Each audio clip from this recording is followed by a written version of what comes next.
belief of our economic paradigm. And it is just simply erroneous. It is not money that we need, it's access to the resources that we need. Just cut out the middleman. Much simpler that way.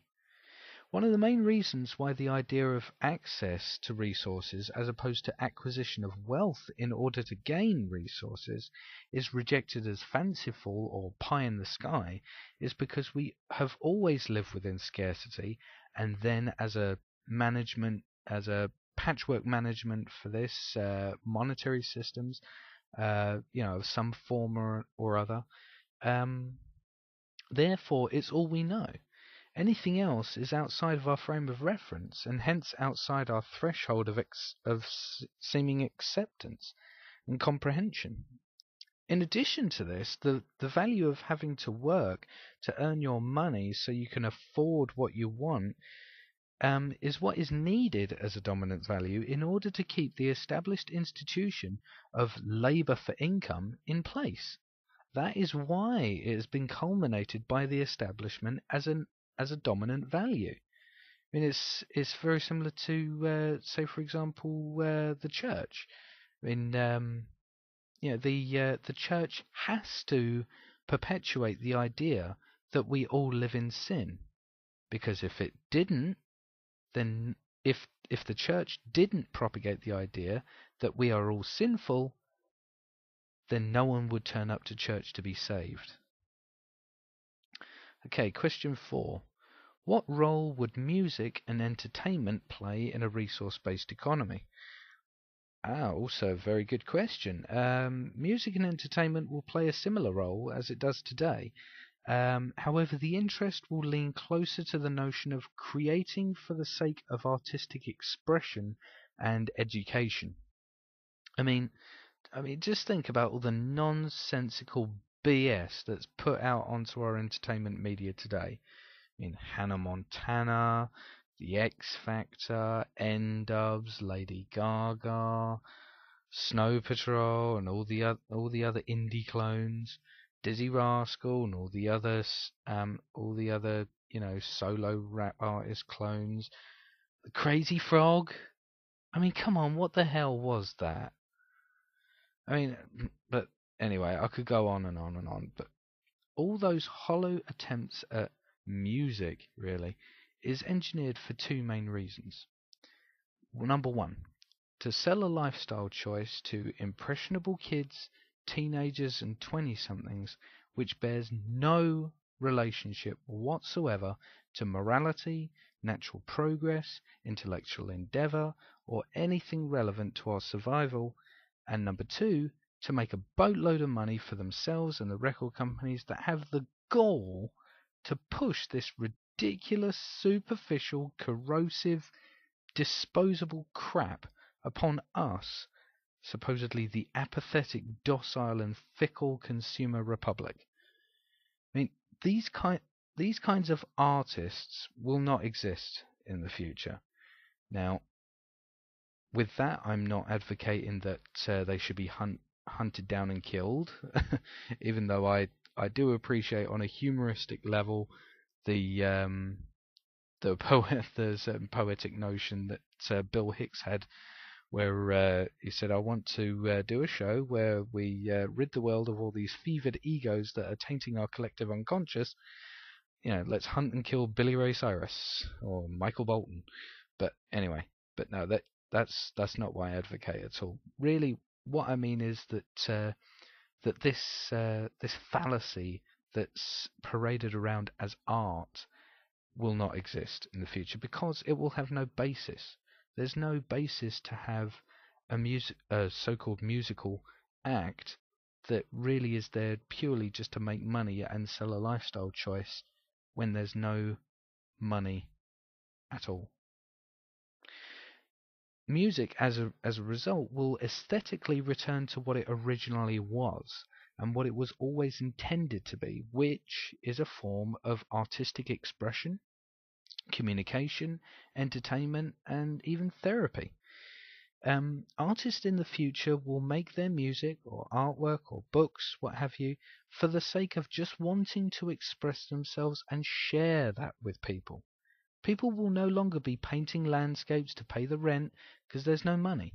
People will not be composing music to put food on the table because the necessities of life will be provided in abundance for everyone without the need to earn it. Think about it this way. You are alive. You are already deserving of what this planet has to offer. There's no reason why musical expression wouldn't flourish. For one thing, the accessibility of musical instruments would be vast, just like the accessibility for anything, within reason of a large enough demand, that a human being may want. This will offer artists so much more freedom to do what they really wanted. Say, for example, someone has a talent for sculpting, for example, but can only afford to work on small projects or, building matchstick structures and, things like that. Well, guess what?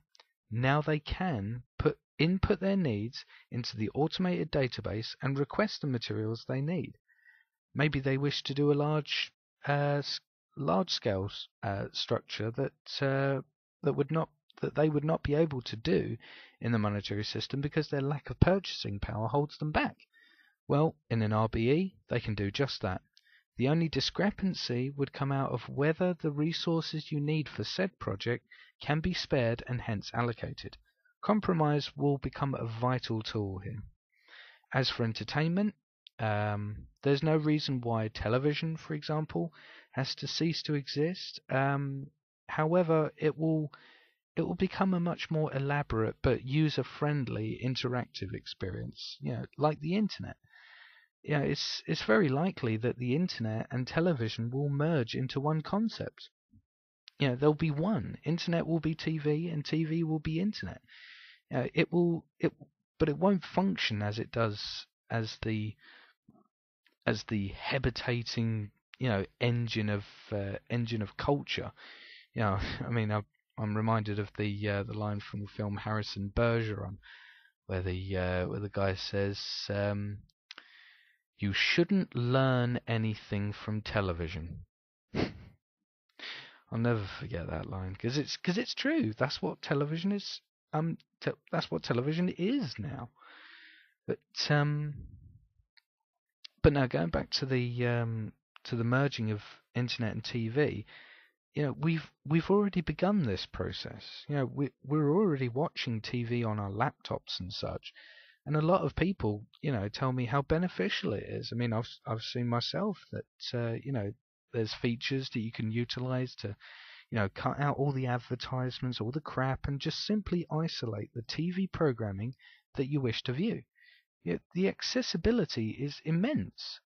Even today, it's truly mind-blowing how advanced we are becoming. But that's all a tangent. What role will it play? That's the real question. Really, it will serve as an educational, enlightening, and interactive tool, which people will interact with as much or as little as they wish. However, the value that will be culminated is that you will love to learn. But that doesn't by any stretch of the imagination mean that this will mean people will be stuck at computer terminals or sitting at home on their laptops all day. Au contraire, there's no reason why people can't have handheld consoles that they can utilize while on the move. Some people may not even need it at all. I mean, but coming back to the handheld consoles, we already see this coming into fruition today, because we have mobile phones that fit in your pocket and have full internet access, and global positioning systems so that you can find your way around. We have this today. We have the technology. The only way is forward. This technology will keep evolving, and not to make this all sound like Star Trek, but I can see that, I can foretell that in the future, iPhones or similar devices, becoming, slimlined and like the sheets of coloured plastic, like the data pads you see in Star Trek. I see that being possible.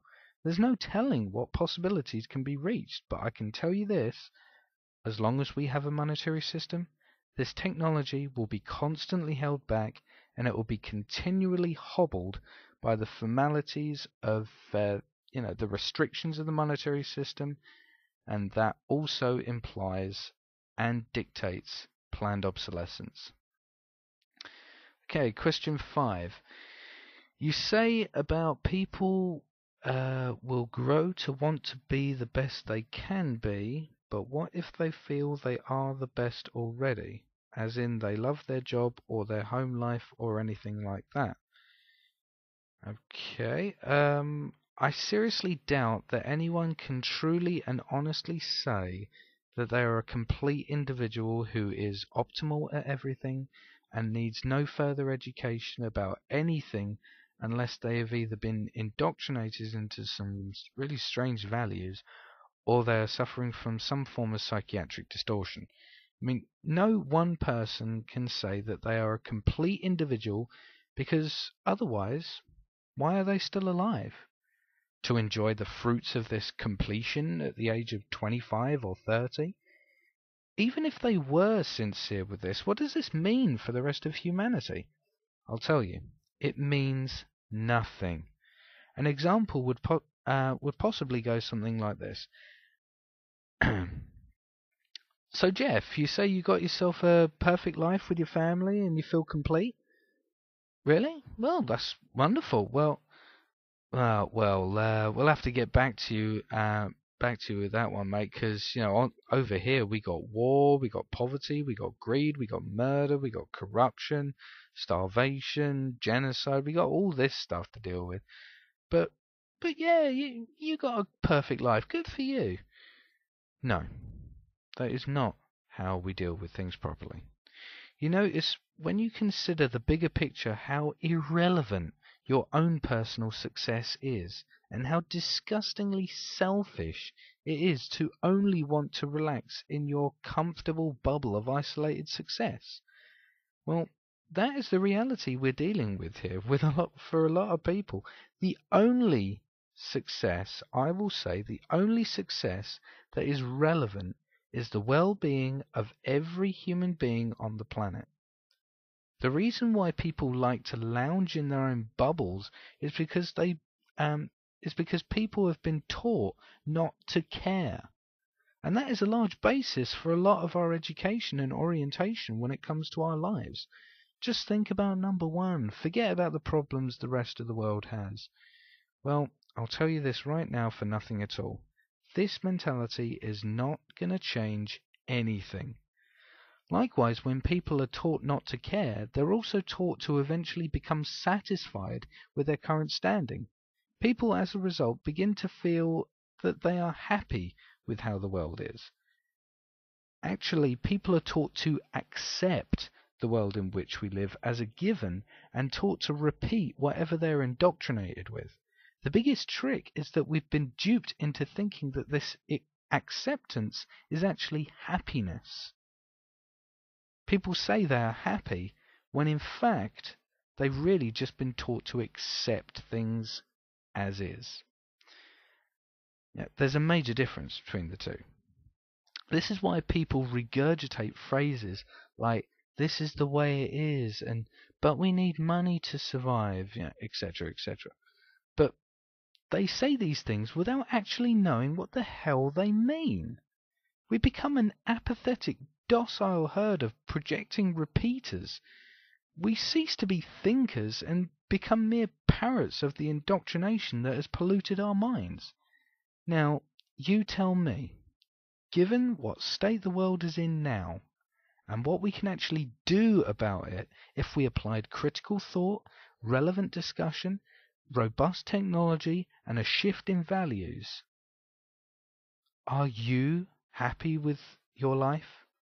Are you happy with what this world is right now? Because I'm certainly not. Okay, question 6. How can we make people see that this is the best way forward, and to continue as we are would be to sentence us to a life of poverty and misery? I struggle to see how this is going to happen. Okay, I don't completely understand the structure of the question.